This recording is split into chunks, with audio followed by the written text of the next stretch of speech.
Hi there, Lindsay here, the Frugal Crafter. Got to peek and make sure we're rolling. We are. Yay! Okay. Look, clapping my hands are not broken, so please stop worrying, guys. Oh my gosh. So, a week and one day ago from when I filmed this, I had been walking my dog. The dog got chased by a cat. She dragged me down the road. I fell on my arm. I was all road rash, and I had a sprained wrist. Actually, I think it's just a bruised wrist because it healed like the next day. That happened on a Thursday night. I recorded my sat chat on a Friday morning, and I was real tender that day. And then, but I could still move my hand and everything. Then like it got so much better the next day, and so on and so forth. And I'm not moving furniture around or anything, but I don't even feel it if I'm just like resting. And I can, like, if I twist my hand around, I can kind of feel a little bit of, I can just feel that I had a bruise there or something. So everything's fine. I'm not in pain. But yeah, I got so many, you guys are so sweet. Oh my gosh. I feel like I just have like, 2,000 moms on the internet saying, go get an x-ray, go see your doctor. I'm a rebel though, I swear the more people that tell me to do something, like, yeah, less likely I to do it. I don't know what that is. I think, no, I don't think that's an odd stance. I think that especially up here in New England, we're a lot more self-sufficient. Well, that's not saying that you guys aren't self-sufficient in other parts of the world, but I think we're very resistant to going to the doctor for just anything. And I knew in my heart of hearts that it wasn't serious. But you only know your own pain. That's the only absolute, right? Anybody else's pain is completely abstract, but your own pain is the only thing you really know for true. Yeah, so, I'm fine. I'm fine. Time told that I am fine. And I just want to put anybody's mind at rest that I am in fact fine. I am, though, wearing a brace when I walk the dog on my wrist. Because that did help the first couple days having like an ace bandage on. But the other thing that's really good about it is it reminds me that I just injured that hand and don't go grabbing for the leash. Because the other night, it was like 2 nights ago, I was walking the dog and I took her on another route because I didn't want to walk by the scary cat house. And just as we were walking by this other house, somebody had just let their dogs out, and there was like a German Shepherd and some other big dog, and they ran right out to us, and Penny just started pulling and like freaking out, and I just dropped the leash because there were dogs coming at me. I knew she was fast and she would be able to outrun any of the dogs, and I did not want to be in the middle of a mad dog sandwich. So I'm like, I dropped the leash. I'm like, she'll be home. We were just like 2 houses from ours. I knew she would be home and on the porch and in the door probably before the other dogs caught up to her. I don't think they were mean dogs or anything. I think it was just a situation of the owners letting them out to do their business, not on a leash, and them like seeing another dog and wanting to go and investigate. But yeah, that was just like, no, not again. but everything was fine. So that's good. Definitely have to keep an eye on that dog when we're walking because she's very curious. She loves other dogs. If she sees another dog, she wants to go to him, but then she gets afraid. She's complex. I don't know. We got her when she was only 12 weeks old when we got her. So I don't know how she would have some of the particular, anxieties that she has, but she's definitely a freaky little dog. I don't know what her deal is, but probably just, they say your dogs match your personality, so she probably got my like high-strung, crazy personality. That's why she that's why she was drawn to us at the adoption day thing. But anyway, great news. I just got an email a couple days ago, I think it was Tuesday or Wednesday, from the CEO of Craftsy saying that another company has bought all their assets, has bought all of their or most of their library, so that my class and other classes that you purchased will live on. And TN Media, I think, is the name of it. There'll be more details coming out as I find them, but the classes will be able to be accessible on Blueprint through August, and then things are going to move over, and anyone that's bought a class will be able to access it on the new website. There's going to still be, and then there'll be, again, like at that point when I think it's called TN Media takes it over, you'll be able to buy classes again. Right now you can't buy any classes classes over at Blueprint, but you can watch the things that you've purchased, and if you're a subscriber, you have access to all your subscriptions. But they're going to migrate that over, which I think is great. I'm so thankful because I was really proud of that class, and there were so many wonderful classes on Craftsy. It just seemed like such a waste just to scrap all that content, not do anything with it, because the instructors work so hard. The producers, the directors, the teams worked so hard on those classes, and they were expensive to create. I mean, I think each class probably cost about $30,000 to create, and just to junk all that just seemed like such a shame. So I am so thrilled that they are going to live on, and I hope they honor I think they're going to honor all their same deals with the instructors, which is I'm so thankful for that. I mean, it wasn't a great deal of money, but I love the fact that I had access to the subscription service, and I could go through and I could watch other people's classes if I wanted to. Just watched another sourdough bread class. It was on there, and it gave me some new ideas. I tried some of the new ideas, and the bread, I was disappointed in the bread that I made. I think what I was doing originally worked better. But anyway, it's good to try different techniques and figure out what works good for you. I think anyway, good to get different points of view anyway. So I'm thankful. Hopefully they let us continue to have access to the other instructors' classes. But in any event, I'm so glad that it's going to live on to perpetuity, and people that have bought the classes will have their classes, because some people had like hundreds of Craftsy classes. I mean, spent thousands of dollars on the platform to not have that education, to not have that, those resources they purchased was just like unthinkable. And just trying to download all of that would have been such a pain in the butt. So I'm glad that it's there, because I mean, if you download all these different elements to put them back together again. That's what's so great about a platform like that, is that you can easily navigate through everything, and you're not like hunting through your computer for files that you don't know what they're named or where to find them. I mean, it's really, really handy. So I'm very thankful to hear that news. Oh, this is something I wanted to share. This just came in the mail. You probably know, if you followed my channel for any amount of time or followed me on Instagram probably, that my favorite travel palette is the portable painter, and you put your own paints in it. It's, I don't have it in here. It's in the other room. I got to refill it actually, because I'm going on vacation in 2 weeks.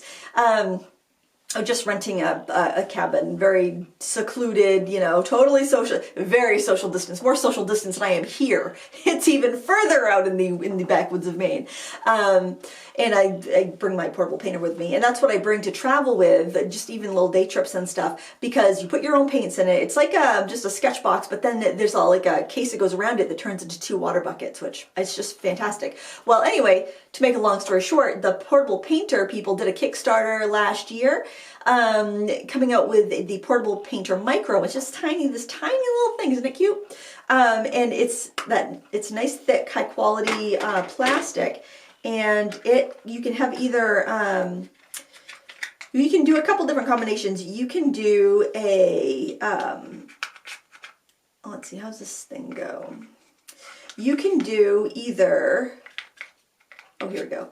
You can do 6 half pans, or you could do like 2 full pans, 2 half pans, or you could do 4 half pans and 1 full pan, whatever configuration you want. And I just think it's really, really cute. And you get a couple little mixing areas. Oh, that mixing area goes on the center part you pull out. And this, so you get these 2 mixing areas. You can put water in this one. There's a couple little ridges on there that you could put your water on. If you don't want to use this for water, you could actually put, well, you could put some half pans in there, but you wouldn't be able to store this all together compact if you did that.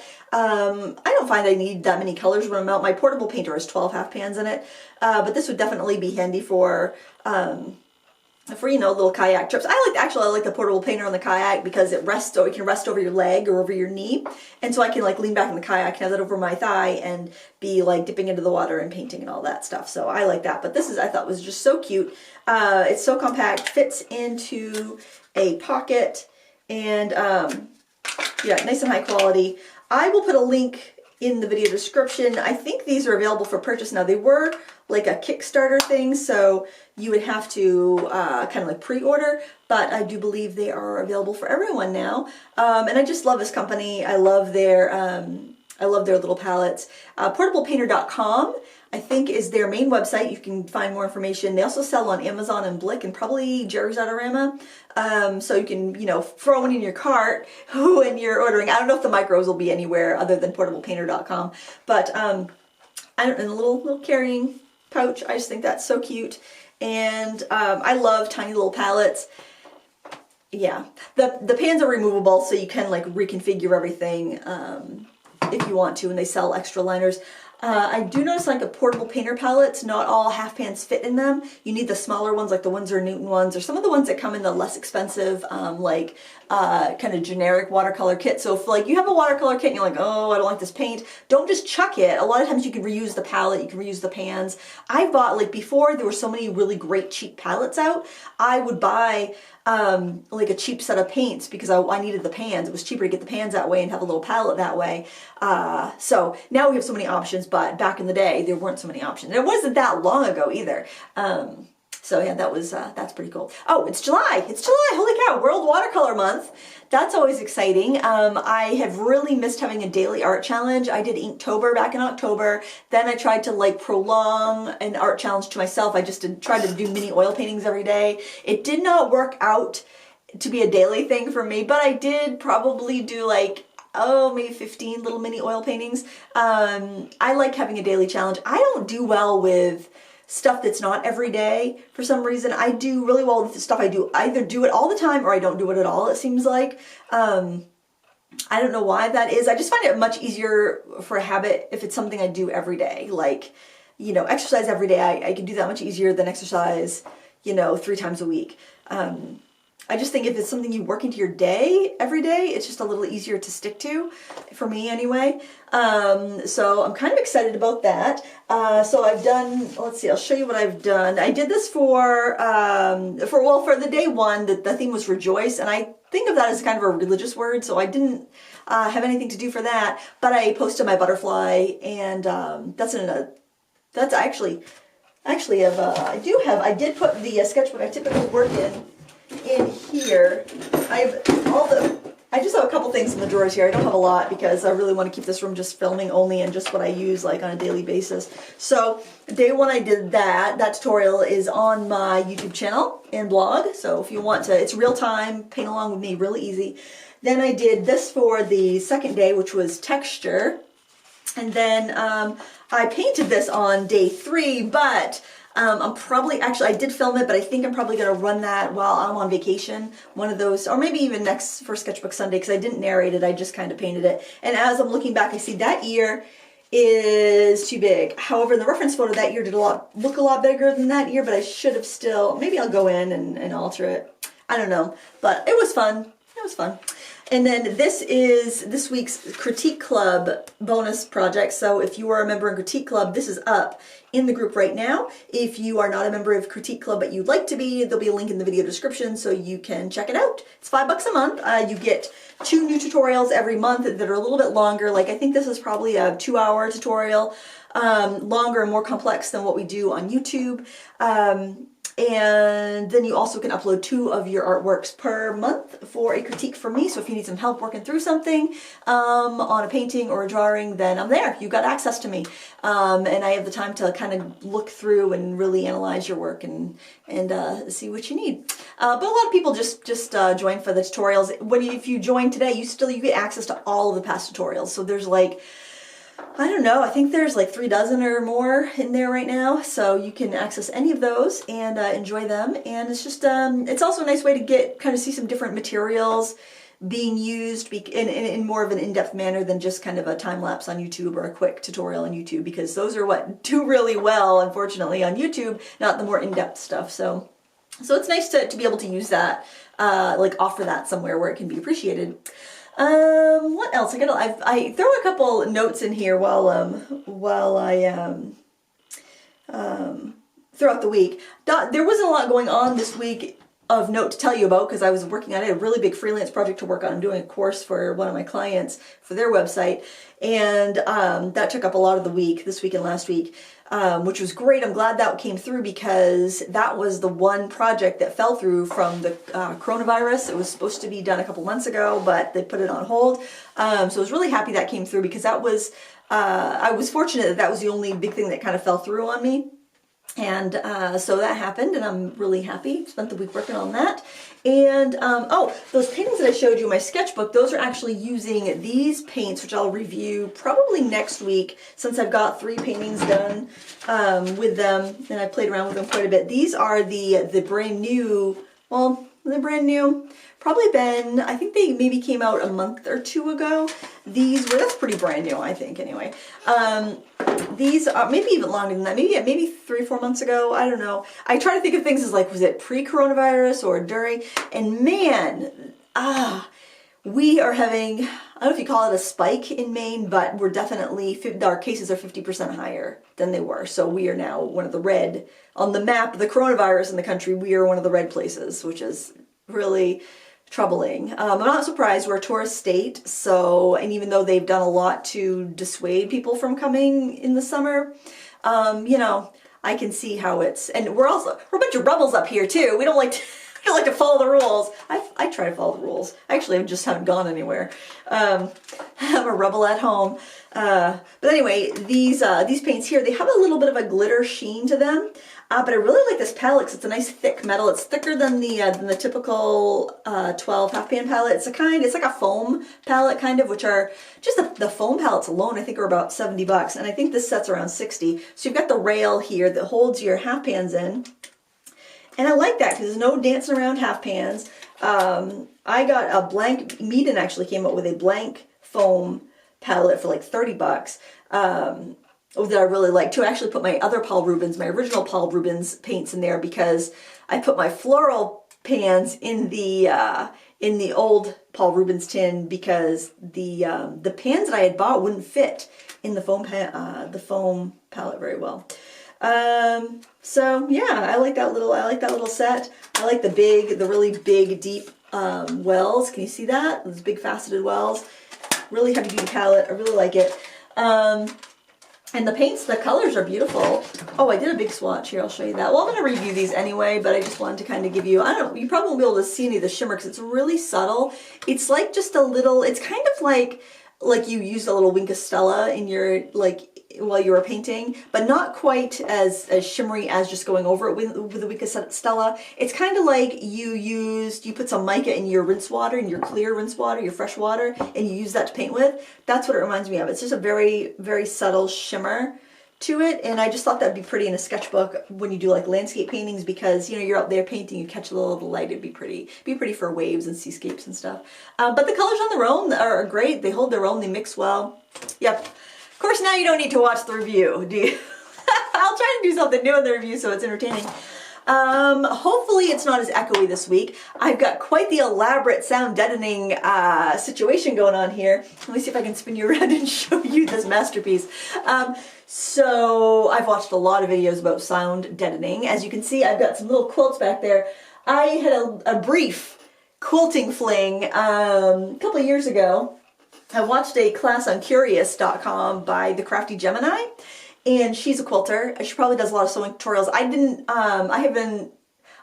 watched her class and then I made a couple quilts, and I'm not a quilter. I enjoy doing some sewing, but I'm not very precise. But I did those 2 quilts. I did one for each of my girls with stuff I had around, and I thought they were really cute. And so I hung them up down here. The girls weren't using them, they were in the closet, so I grabbed them back, and I thought it's kind of nice for contrast behind the sewing mannequin because that wall's gray. And then I'll spin it around here. Hopefully it's not locked down. Okay, so then I got the acoustical panels on the wall, and then I've got this big fleece blanket hanging. I had my husband put some cup hooks on the ceiling. And I'm not using the overhead lights because I thought those overhead lights were like really yellow. Well, they are really yellow, and they're LEDs, so I can't change them. So I took binder clips and just took them onto the blanket, and then put that on the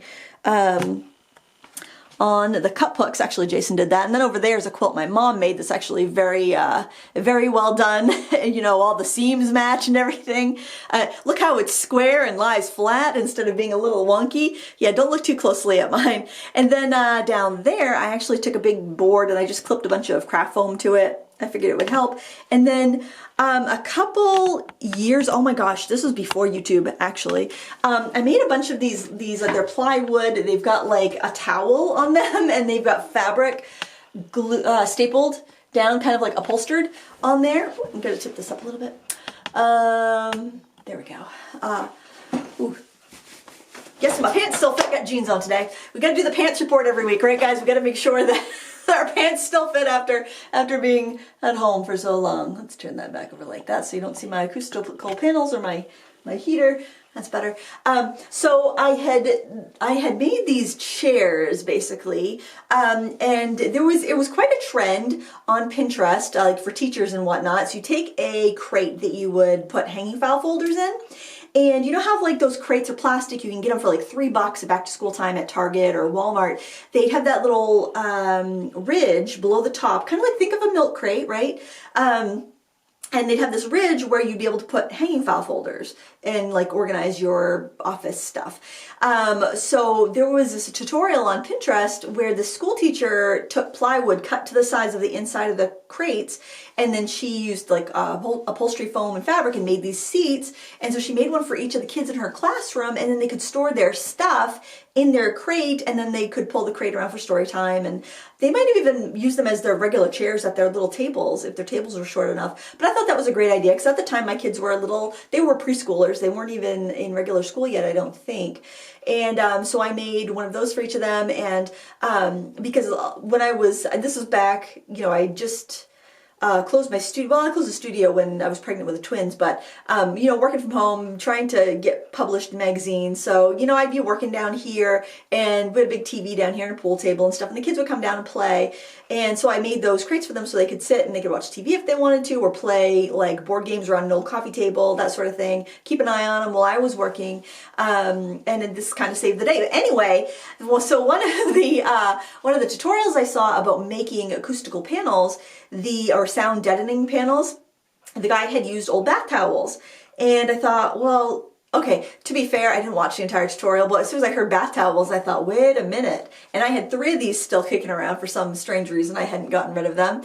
Every once in a while, I'll put them on top of a crate that I'm storing with stuff just to keep the dust out. These were in great shape. I was surprised that they weren't like funky or anything like that because they've been in the basement the whole time. So I've put these around in a few places. Like when I'm filming, they're I've got 2 of them right in front of me with a board behind it with a foam core board behind it that has fun foam hooked to it. And I'm using that to kind of just deaden the sound a little bit so it's not so echoey in here, because I don't want to fill it up. But I have to say, I'm not in love with the blanket, but it's really kind of cave-like and cozy to be creating down here. And like, just as I'm sitting in here, this actually feels a little dark to me, but looking on the monitor and just reviewing footage that I've taped, it's perfectly bright with my ring light, my magnifier light, that has a ring. And I've actually turned that down like on my face because I was looking at last week's video and I'm like, holy moly, I am just washed out. Can't even see my tan. That even people were teasing me. It's like, no, I have a tan. I asked my husband, like, do I have a tan? Does it look like I have a tan? And he said yes. So I am normally just so washed out.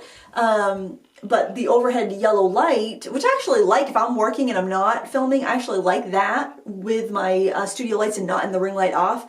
But it's just too yellow for filming. But yeah, this is plenty. Those 2 umbrella lights and that ring light are plenty for filming. So it's weird because it feels kind of dark, especially with that gray blanket hanging up, but it's doing the trick. If I was going to have somebody over to craft, I would just take those off the hooks and, you know, stash the blanket probably in my cabinet and pull up a couple chairs and, you know, craft with friends. So I don't love looking at the blanket, but honestly, when I'm working, it doesn't really bother me because I'm not really, you know, kind of focused just on what I'm doing on the table. So it works for me. I'm trying to think, is there anything else? I hope you have a wonderful 4th of July here in the States. It was just Canada Day, I think, on the 1st. And wherever you are, gosh, I hope that the pandemic has gotten under control in your area. I feel like in America, we're kind of getting another wave or I guess they consider this still the first wave. They have said, my kids' schools have said they're going back to classes in the fall. I mean, a lot can change between now and then, but that's kind of hopeful, I think. I mean, the kids really miss their friends. They miss being in class. The girls' school has a really good plan in place for getting, you know, in case kids have to stay home, like if they're sick, they've got online options, and they're adding an extra period. So they do 4 classes one day for the other. So they did have a 7-period rotation. Now they're going to an 8. So they have 4 and 4, and it will help disperse kids a little bit more. And then kids can take an extra class if they want to. I'm not sure what my son's school is doing. He's going to be a senior, which has caused a lot of, I'm just kind of like, I cannot believe my kids are going to be like making huge decisions and like take a gap year or go on to school or get a job, or, you know, I mean, it's like, and you have to let them decide what they want to do, what's best for them. And it's kind of nerve-wracking, I have to say. It's like, is college the investment that it used to be? Is, you know, I mean, I just don't even want to go down that road because I've been so stressed out about that whole, when every time I start thinking about the kids growing up in college and everything, I just kind of like, I kind of freak out. I got a note from my son, the pediatrician. I love the pediatrician. The kid's doctor is wonderful. And the note saying that he's going to be aging out and have to go to like a regular doctor that sees adults. And it's like, he's not even 18 yet. Oh my gosh, he's got one well visit before then. So it's kind of like, oh, my heart, you know, it's really tough. It's tough. It's really, they don't seem ready yet. They're still my little baby birds, and it doesn't seem like they're ready to flap their wings and flutter off. I'm sure you guys can relate. I'm sure you're all going through it too, where you've been through it, or, you know, it's not far down the line. It's just hard, and it's weird, and it doesn't seem like, I don't feel like I know what I'm gonna do when I grow up, and like I'm supposed to guide these kids. I don't have a clue. Look, I'm in my basement, I'm recording YouTube videos, and this is what like teenagers do. I don't know what I'm gonna do with my life. How can I possibly help somebody else? But then again, on the other hand, it seems like having a career in the arts is just as stable as having a career in like, I always use accounting as like, that's what a real job is, being an accountant. You know, like if you're, a real job, it's a real job, as opposed to this like this crazy job. Actually, probably accounting is probably still a very safe job to get into. But yeah, it's just like, I feel like, I don't know. I don't know, I'm supposed to give advice. I don't know. Oh my gosh, look what I'm doing for a living. This isn't a real job. I'm supposed to tell kids what to do or advise them. They're going to do what they want to do, and you got to let them flap their wings and go towards their dreams, especially when they're young. That's the time you want to do that, right? Before you're tied down with responsibilities. I am really getting tired of responsibilities. I don't know about you, but yeah, I've about had it. Oh, guys, I hope you're having a great day. I hope you find some time for art. Maybe take part in World Watercolor Month. That's all I have for you today. This is a long video for not really talking about anything, don't you think? I feel like it's a Seinfeld episode. It's a show about nothing, folks. It's a show about nothing. That is my YouTube channel. That's my Sat Chat. It's a show about nothing, but maybe you've got your dishes washed, or your shelves dusted, or you've created some artwork while we've been hanging out, and that's great. That's good. I'll keep you company. I'll keep you company while you do the real work. I'll just sit back here and entertain you, maybe. I don't know. Thank you so much for watching. Please give me a thumbs up if you enjoyed this. I appreciate it. It helps my channel grow. And until next time, happy crafting. Bye.